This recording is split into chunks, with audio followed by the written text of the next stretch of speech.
Bonjour tout le monde et bienvenue à une toute nouvelle émission de Whisky et compagnie.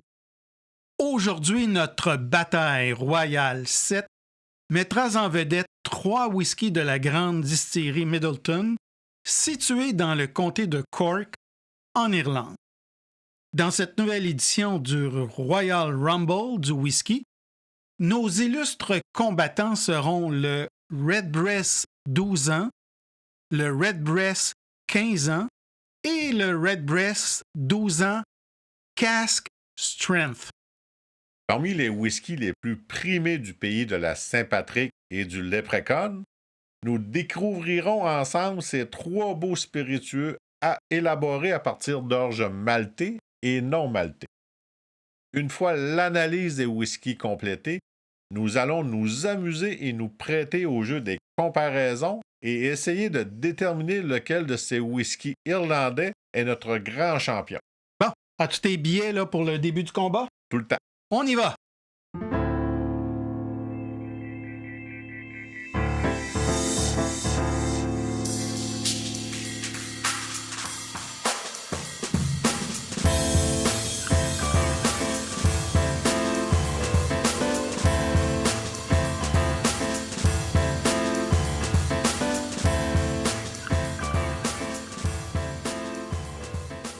Salut Camille, comment vas-tu? Ça va super bien, Didier, toi? Ça va très très bien, je te remercie. Alors, comme c'est maintenant la tradition, avant de commencer le combat dans cette 7e bataille royale, imagine. Déjà, on va prendre quelques minutes pour vous présenter nos 3 combattants d'aujourd'hui. Je vais d'abord présenter le Redbreast 12 ans, puis je te demanderai par la suite, Camille, de présenter le Redbreast 15 ans, et je conclurai avec le 12 ans Cask Strength. Ça te va? Pas de problème. Parfait. Donc, le Redbreast 12 ans est un single pot still whisky irlandais des plus emblématiques qui est élaboré par la distillerie Midleton.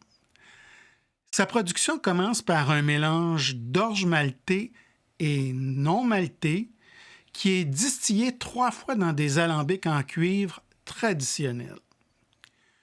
Le whisky est ensuite vieilli pendant au moins 12 ans dans une combinaison de fût de bourbon américain et de fût de Xérès Oloroso de premier et de second remplissage. Cette maturation mixte lui confère sa richesse aromatique caractéristique et sa belle complexité. Le Redbreast 12 ans a été lancé sur le marché en 1939, imagine-toi, comme une expression commerciale régulière. Bien que ses origines remontent au whisky produit par Jameson pour les négociants dublinois Gilbey's au début du 20e siècle. Donc, ça remonte à encore plus loin. Le Redbreast 12 ans titre à 40% d'alcool par volume, ce qui est malheureux. Le minimum. C'est plus que le minimum, si tu veux, mon avis. Il est filtré à froid, c'est-à-dire, vous savez, ce procédé qui permet d'éviter la formation de dépôts là, dans le liquide, dans le whisky, au moment où on peut le refroidir, par exemple, en y ajoutant un glaçon.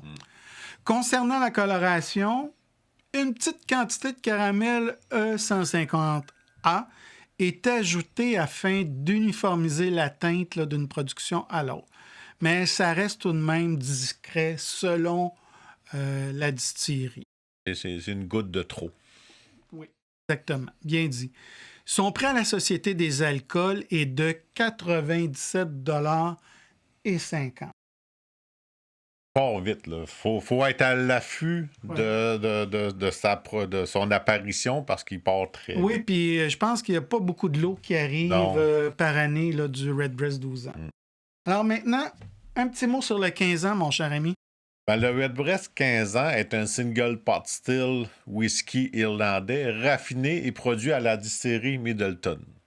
Sa fabrication débute par un mélange caractéristique d'orge maltais et non maltais qui subit une triple distillation dans des alambics en cuivre traditionnels.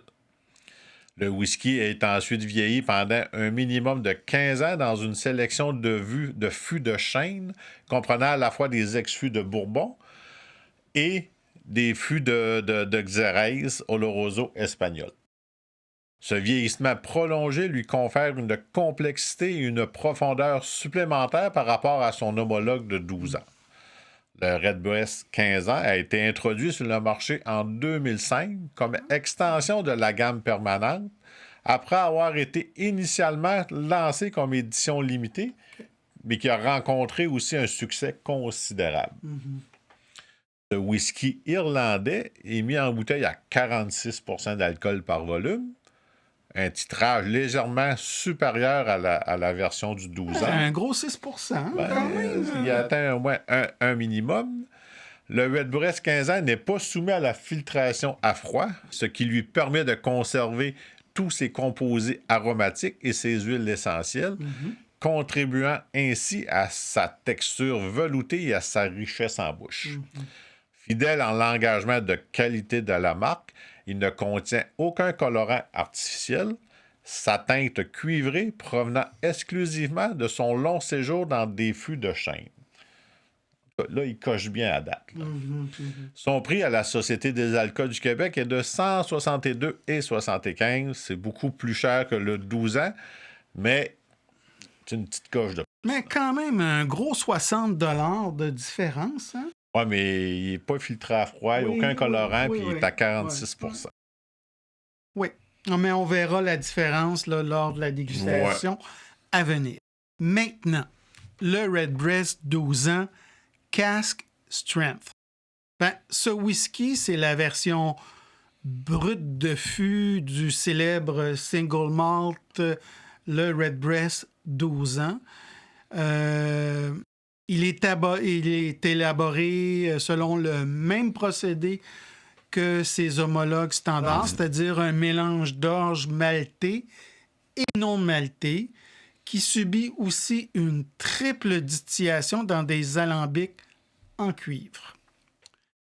Ce style traditionnel irlandais confère au whisky une texture riche et épicée, avec une complexité aromatique notable et encore plus présente dans la version Cask Strength. Le vieillissement s'effectue pendant 12 ans dans un assemblage de fûts de Xérès Oloroso de premier remplissage et de fûts de Bourbon. Cette version à la force brute du fût a été lancée en 2011, répondant à la demande croissante des amateurs pour des expressions plus puissantes, non diluées, livrant ainsi un whisky dans son état le plus pur. Le Redbreast 12 ans Cask Strength est embouteillé sans réduction, sans dilution, ce qui signifie que son titrage varie selon les éditions. C'est-à-dire que généralement, ça peut osciller selon l'année entre des whiskies qui varient entre 55 et 59 % d'alcool par volume. Il est non filtré à froid, ce qui lui permet de conserver toute sa richesse aromatique, ses textures huileuses et ses huiles naturelles qui sont issues d'un vieillissement de 12 ans. Aucun colorant n'est ajouté et peut-être mentionner que chaque lot est numéroté, ce qui permet de souligner un peu son caractère artisanal et limité au niveau de la production. Distinctif. Oui, et distinctif.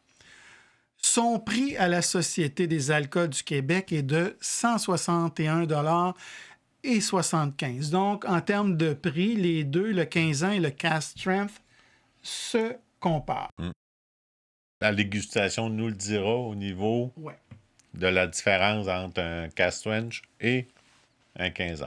Tu t'es bien, Camille, là, on est prêt à aller s'asseoir sur le bord de la Reine et à assister à ce combat des Redbreast. J'ai ma passe annuelle. Ta passe annuelle, alors on est prêt.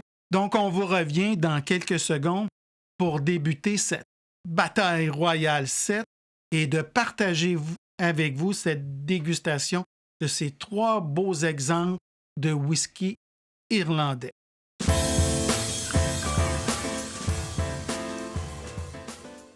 Alors, nous voilà maintenant prêts, chers auditeurs et auditrices, à débuter la dégustation pour cette grande bataille royale numéro 7. Alors, on va débuter, Camille, avec notre Redbreast 12 ans. Sans problème. Hein? Alors, on va débuter par une analyse visuelle, si tu le veux bien. Je rappelle qu'il y a un colorant, une petite touche de colorant qui a été ajoutée là, à ce whisky. Donc, c'est un peu trompeur. Ben, c'est quand même un beau cuivré, là. Oui, presque ambré. Ouais, c'est pas... belle couleur dans Oui, l'ensemble. une belle limpidité aussi. On parle d'une filtration à froid. Donc, clairement, même si on y ajoute un peu d'eau ou un glaçon, on va rester avec une belle limpidité là, au niveau du whisky.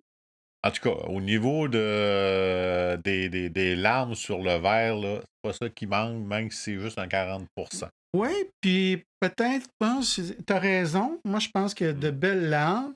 Quand même, C'est surprenant. oui, elles sont pas larges. Je te dirais que pour moi, c'est peut-être indice d'une belle viscosité en bouche, peut-être la présence de sucre qui viennent comme un peu épaissir le liquide, mais en tout cas, on le verra plus. Mais les larmes coulent très lentement. Là, oui. Mais tu sais, j'ai déjà vu plus de larmes pour d'autres whiskies, mais là, c'est respectable, disons-le. C'est des larmes huileuses. Écoute, moi, j'ai hâte. On y va au nez, parce que depuis tantôt, là, toi et moi, on est frappés par cette présence fruitée dans la pièce. Là. En faire comme c'est difficile. De se retenir. Alors, on y va au nez. Dans un premier temps, c'est sûr qu'on sent les fruits. Un fruit quand même ni blanc ni rouge, je te dirais. Oui, c'est quand même assez ample là, au niveau aromatique. Je pense que c'est un whisky qui s'exprime beaucoup au niveau du nez. Moi, je parlerais de... Tu sais, oui, j'irais plus du côté de la pêche ou de la poire. Tu sais, des fruits qui ont un parfum sucré, mais doux. Ben, c'est des belles arômes qui sont délicates. Oui, c'est très délicat. Légèrement parfumé. Légèrement épicé aussi. Mais pas la grosse épice comme un poivre noir. Là. Ben, un poivre doux. Ouais. Moi, j'ai une petite touche poivrée là, au nez. Poivre rose, peut-être, là, tout délicat. Ouais, c'est ça. Peut-être poivre blanc, mais pas quelque chose de très intense. Mais on sent une chaleur. Ouais. Mais c'est délicat, c'est fruité, sucré. C'est vraiment dans la branche du Redbreast. Oui. Écoute, à 40%, forcé d'admettre qu'il y a une belle générosité au plan olfactif. Ouais. Bouche. En bouche santé, mon ami. Santé.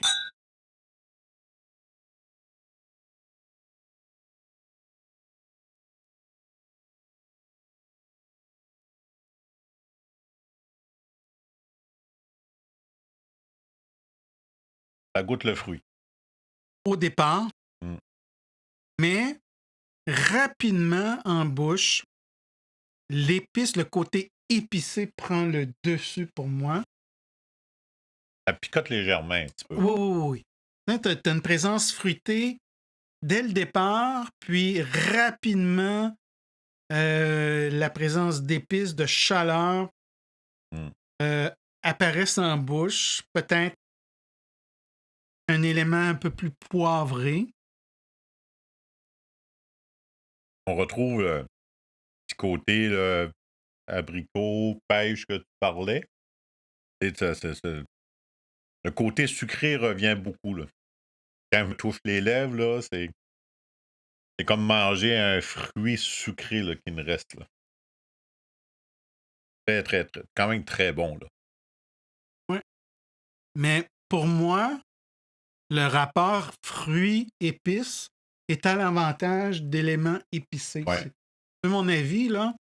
Au nez, je m'attendais, en tout cas, la présence du fruit, de la pêche, quand même assez dominante. Mm.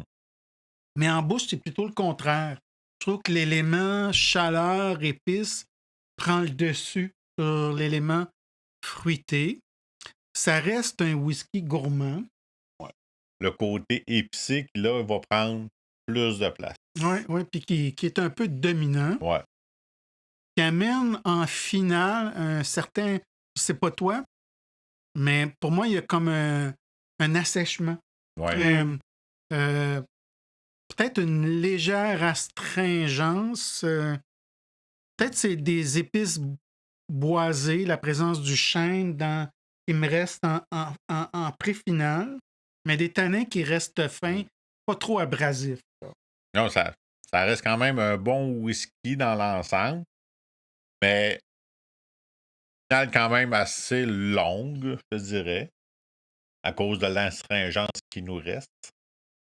Mais le côté épicé perdure au détriment du fruit. Je parlerais d'une finale plutôt modérée. Mm. Qui est encore là dominée par une chaleur, par l'épice, par des éléments un peu plus poivrés, un poivre qui est doux, là, avec en arrière-plan un fruit léger. Encore peut-être une poire, une pêche. On est dans quelque chose de pas trop, comment je dirais, écrasant, Non. pas trop présent, un peu timide, là. Tout est léger, sauf les épices qui sont plus prédominantes. Ouais, ouais, ouais.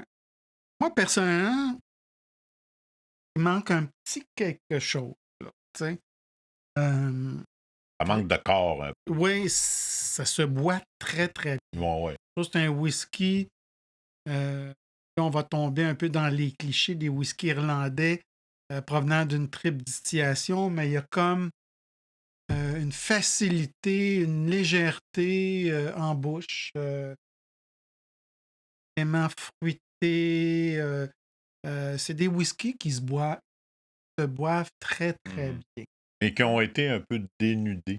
Oui, ben en tout cas, dans le cas du 12 ans, Ouais. là, pour moi, j'ai bien hâte de le comparer Aux aux 15 15 ans, ans ouais. puis au Cask Strength parce que tu sais, je vois qu'il y a une bonne base, mais pour moi, il manque un petit quelque chose.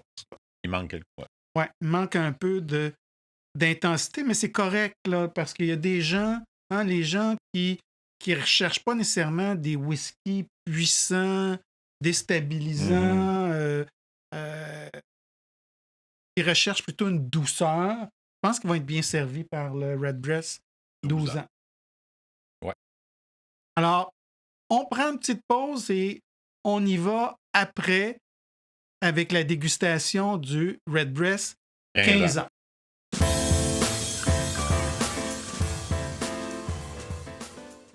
Alors, c'est maintenant le temps à notre deuxième pugiliste d'entrer dans l'arène puis de combattre ses comparses. Donc, on va y aller avec une version, là, maintenant, à mon avis, qui est plus musclée avec son 46%, l'absence de filtration à froid, l'absence de coloration. Donc, ça augure bien pour cette deuxième dégustation. Alors, je t'invite à prendre ton verre. C'est inspection visuelle. Oui, honnêtement, on est dans la même palette de couleurs. C'est assez similaire au Redbreast 12 ans auquel on avait ajouté un colorant. C'est peut-être pour les mettre dans les mêmes teintes. Ouais. Hein, parce que c'est sensiblement la même teinte. Mais d'emblée, je remarque une viscosité qui est plus importante que pour le 12 ans. Ouais. Et la formation de larmes qui se fait beaucoup plus rapidement et qui s'écoule beaucoup plus facilement. Et sont, je dirais, peut-être 2 fois plus nombreuses là, au niveau des parois du verre. on voit nettement une différence avec le Redbreast 12 ans. Bon, allons-y. En tout cas, ça augure bien. C'est un bon départ. Alors, au nez maintenant.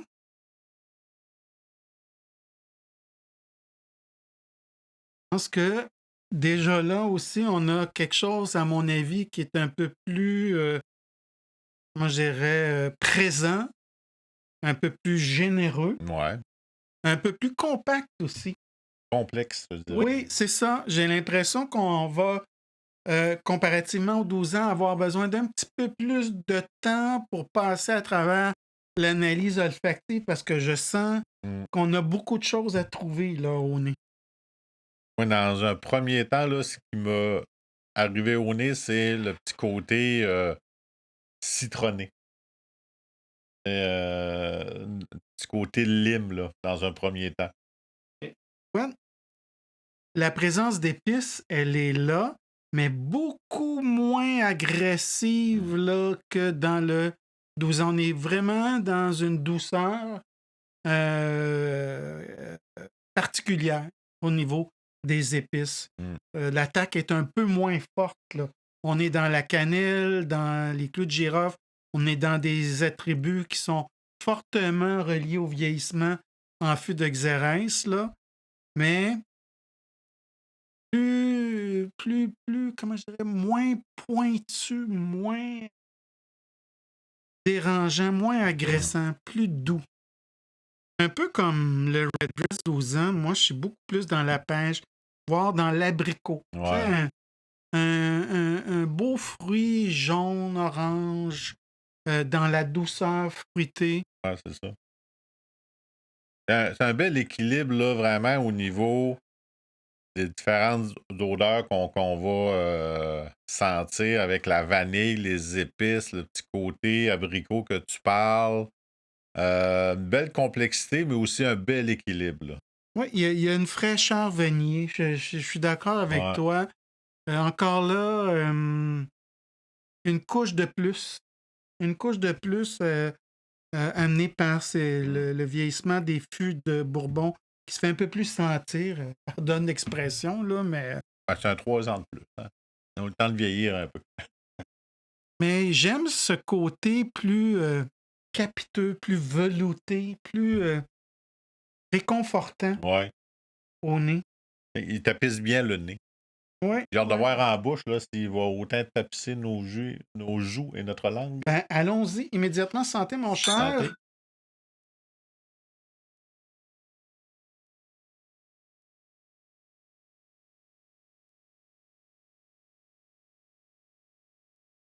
Côté épicé tout de suite en partant. Similaire au Redbreast 12 ans comme expérience. Une entrée rapide avec des éléments fruités, mais qui rapidement là, sont remplacés Ouais. par cet élément épicé de chaleur, ce côté poivré amené par le chêne. Et même citronné un peu. Je goûte encore le petit côté Oui, citronné que je parlais au début, là.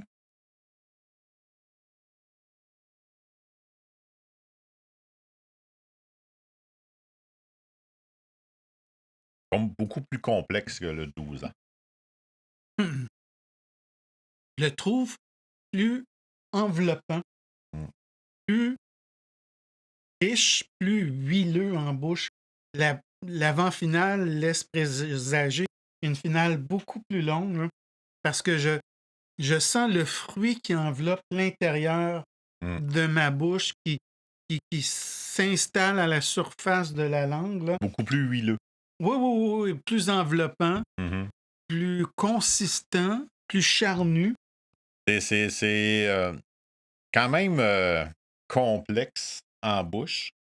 Parce qu'il y a le petit côté aussi astringence qui est présent. Qui revient, Ouais. oui, qui est même dominant en finale. C'est ça. Le côté asséchant, Ouais, c'est ça qui est caractéristique aussi aux 12 ans, mais que dans le 15 ans, tu sais, oui, l'astringence, ça a sa place, mais je trouve que c'est un petit peu plus. On le retrouve un petit peu plus, là. ouais, mais, moi je dirais, qui est bien accompagné ou qui complète bien ou qui s'agence bien plutôt avec ce côté un peu plus velouté, un peu plus charnu, un peu plus fruité du 15 ans par rapport aux 12 ans. Ouais. Je trouve que l'astringence qui perdure dans une finale qui est légèrement tannique là, et longue, ben, elle vient quand même équilibrer ce côté asséchant, ce côté sensoriel là, au niveau de la langue où on a l'impression qu'il y a quelque chose qui réagit là, Mm. au tanin du chêne. Elle est moins présente que le 12 ans. Mais disons, elle est mieux accompagnée. Ouais. Elle est mieux accompagnée par le fruit, cet élément de jus sucré, si tu me permets l'expression. Là. Hein? Ce qui la rend un peu plus agréable comme finale par rapport au Redbreast 12 ans. Elle est vraiment plus longue. C'est ça. Ben, c'est une finale qui est quand même longue, Oui. Oui. qui nous emmène dans un éventail de fruits. Pour certains, la sensation un peu là, huileux, là, capiteux dans la bouche. Mais ça reste quand même sophistiqué, complexe comme finale. Je la trouve meilleure que celle du 12 ans au niveau de la finale. Écoute, personnellement, là, si j'avais jamais eu l'occasion d'acheter un Redbreast, là, j'éviterais, ben pas que j'éviterais, c'est toujours une question de budget, là, mais si je peux, ou si si je pouvais, j'achèterais le 15 ans. J'avais juste une bouteille à acheter entre les deux, là, Ouais, que c'est ça. la différence de prix, qui est quand même substantielle, là, près de 60 me donne vraiment beaucoup plus de plaisir. C'est ça. Un 46% non filtré, aucun colorant. Mais cet élément de générosité en bouche, C'est ça. ce côté onctueux, fruité, avec une astringence qui amène de beaux contrastes en bouche, ça en vaut la peine. Honnêtement, là. Plus belle complexité que le 12 ans. Mieux fini. Ouais, c'est ça. La finition Ouais. est meilleure, puis oui, ça vaut peut-être le 60$ de plus. Mieux fini avec une générosité un peu plus grande. Ouais. Bien dit. Ouais. Alors, là, on a été quand même assez éloquent par rapport au Redbreast 15 ans. Reste le dernier combattant, le 12 ans Casque Strength, qu'on va goûter dans quelques secondes avec vous.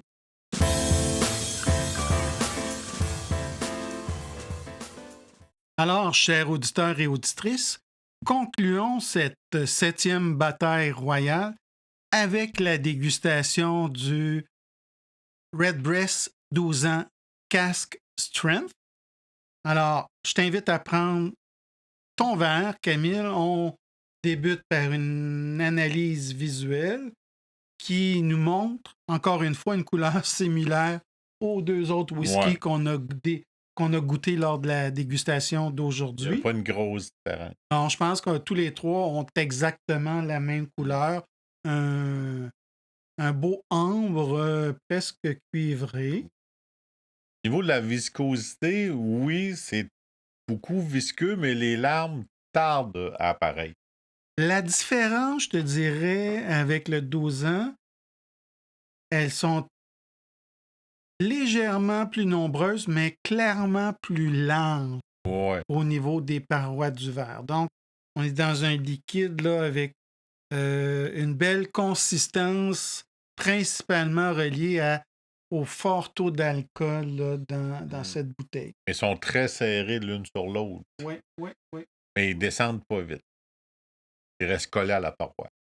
J'ai hâte de goûter et voir si ce whisky va être à la hauteur de nos attentes. Commençons par le nez. Allons-y. Encore là, un peu comme le 15 ans, je pense que va falloir, Camille, qu'on prenne notre temps. Ce que je sens, puis c'est souvent le cas des whiskies qui ont un fort pourcentage d'alcool, c'est qu'il faut prendre le temps d'aller explorer chacune des couches et des sous-couches du whisky au plan olfactif. Parce Ouais. qu'on est dans quelque chose de très dense, très compact, très complexe là, au plan aromatique. À la brute du fût. Yes, sir. Dans un premier temps, moi, je sens un peu le fruit gras. Hein? Qu'est-ce que tu entends par fruit gras? C'est comme des dattes, Oui, ben, oui. des figues, des raisins mûrs, style sultana. Oui. C'est un fruit encore très léger. On n'est pas dans des fruits rouges, je pense pas. On n'est pas dans les agrumes non plus, si tu veux mon avis. On est dans des fruits plutôt doux, exotiques. Je parlais d'abricots pour le 15 ans Ouais. ou de pêche pour le 12 ans. On est dans la même famille des fruits couleur orangée, jaunâtre, avec plutôt doux ou plutôt légèrement sucré comme fruit. Rien de tonitruant. Là. Envelopper un peu de vanille dans tout ça. Là. J'allais justement te parler de vanille que je sens là, maintenant. Allègrement. Oui. Je pense qu'il faut comme s'acclimater là, justement à ces éléments fruités, ces éléments que tu parlais de figues, de dattes, de raisins. Moi, je parlais de fruits exotiques, de pêche, d'abricots, mais au-delà, après ça, tout ça, là, on a la vanille qu'on arrive à percevoir. Beaucoup plus aromatique que les deux premiers. Oui. Meilleure sensation au niveau olfactif, je trouve. Belle complexité. Et une petite note de bois, très, très, très, très, très légère. Est emmené un peu par les fûts de Bourbon. Là. Probablement. Les épices semblent là, mais beaucoup moins dominantes que pour les deux premiers whiskies qu'on a goûtés aujourd'hui. C'est la vanille, moi, qui prédomine un peu. Là. Oui. Un caractère plus riche, plus fruité comme whisky, ce 12 ans à la force brute du fût. Plus élégant, je trouve, au niveau olfactif. Plus raffiné. Ouais. Moi aussi. Écoute, Sans plus attendre. oui, santé, mon cher. Écoute.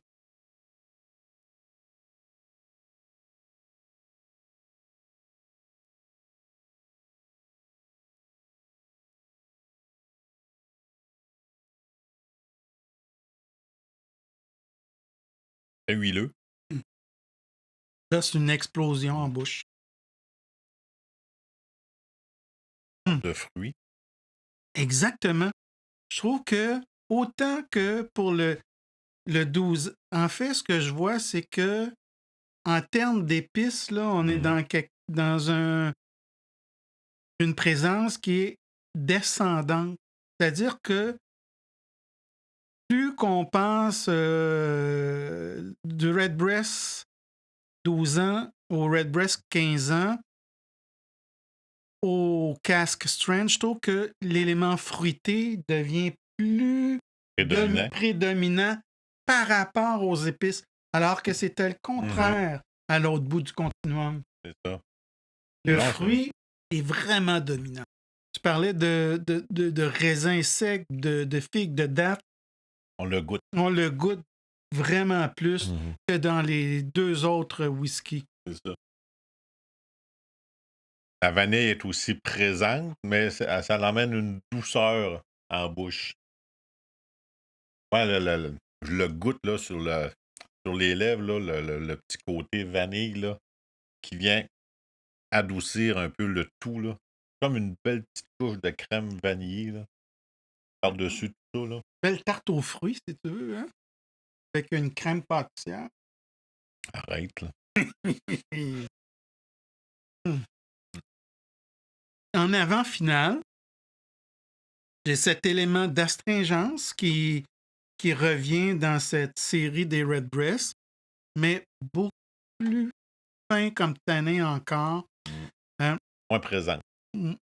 Donc, plus arrondi, moins agressante encore que dans le 15 ans. Ouais. Puis déjà, le 15 ans était vraiment, disons, plus raffiné que le 12 ans en termes d'avant-finale, en termes d'astringence.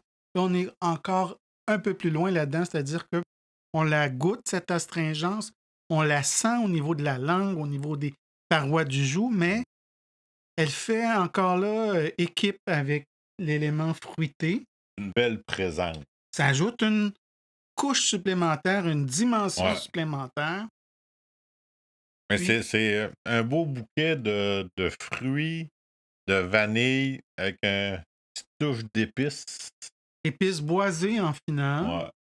Autant, oui, épices boisées. J'ai un petit élément de goût de chêne en finale. Il y a une finale qui est extrêmement longue. C'est ça. Extrêmement longue. Qui reste en bouche, mais qui est très, très, très, très bonne, là. Oui, une finale riche. Légèrement épicée, toujours fruitée. Très bel équilibre. Oui. Belle complexité entre chacun des éléments. Un peu les épices, les fruits qui s'entremêlent, puis que le côté vanillé aussi vient mettre sa touche à elle dans tout ça, en gardant une certaine astringence en bouche. C'est une très belle finale. Je trouve que c'est le corps se tient très bien, autant au niveau du nez, de la bouche et de la finale. Il y a une belle continuité.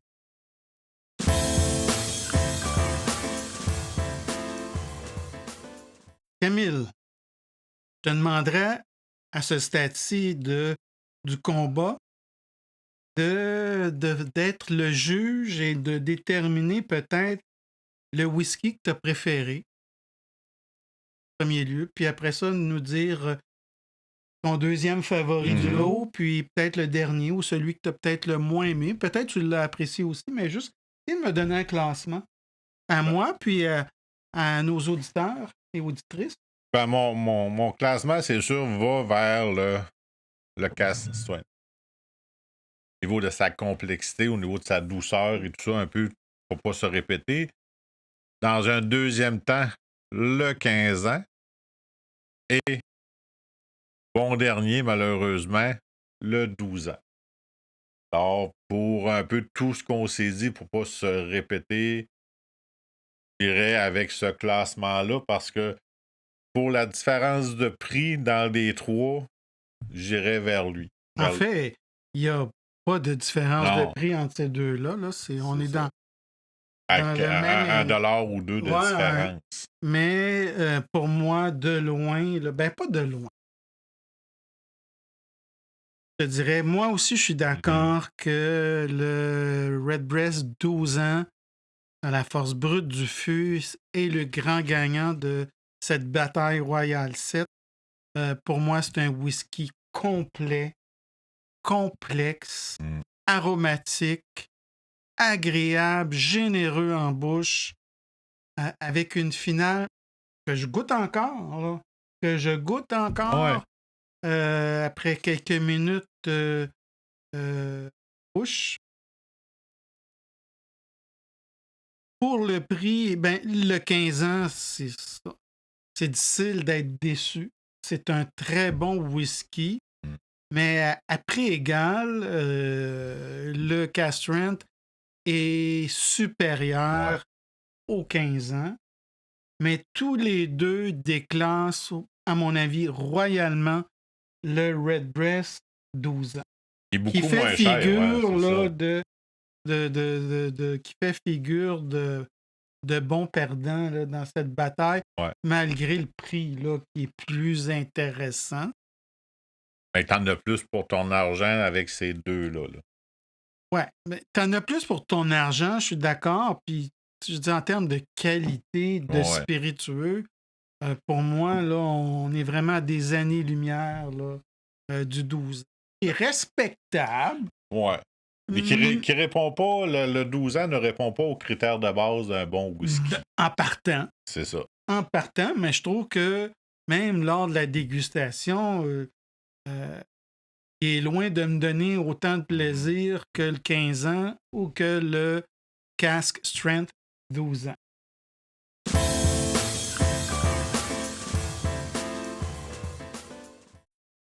Et sur cette belle note, alors nous vous remercions d'être présents encore et de nous écouter. N'hésitez pas à nous faire un petit pouce dans les airs et de nous laisser un commentaire sur qu'est-ce que vous avez aimé, si vous avez goûté aux 3. Oui, puis dans le fond, hein, est-ce que, selon vous, on a été sévère avec le Redbreast 12 ans? Ou c'est peut-être nous qui étions dans un état d'esprit qui a fait que on l'a pas mis au même niveau que les deux autres, mais Ben, ça, avec laissez-nous un commentaire. C'est ça. Dites-nous ce que vous en pensez de ces 3 whiskies-là. Puis, n'hésitez pas à nous laisser des commentaires. On adore ça, les commentaires. Oui, puis je pense que comme vous avez pu le voir, souvent on est à l'écoute de vos propositions de bataille royale ou on écoute ce qui vous intéresse, puis on essaie de bonifier notre programmation d'émissions en fonction de vos souhaits. Alors, n'hésitez pas à nous faire des demandes spéciales ou si vous avez des désirs qu'on explore certaines gammes de whisky, ben, faites-nous-le savoir. Alors, si vous avez aimé cette 7e bataille royale et que vous souhaitez en savoir davantage sur la distillerie Middleton ou encore sur les 3 Redbreast qu'on a goûtés aujourd'hui, alors on vous invite à visiter notre site web à whiskycompagnie.com. Sur ce, on vous souhaite une excellente semaine et on a bien hâte, Camille et moi, de vous revoir pour une prochaine émission de Whisky et compagnie. Santé tout le monde et à la prochaine. Faites attention à vous.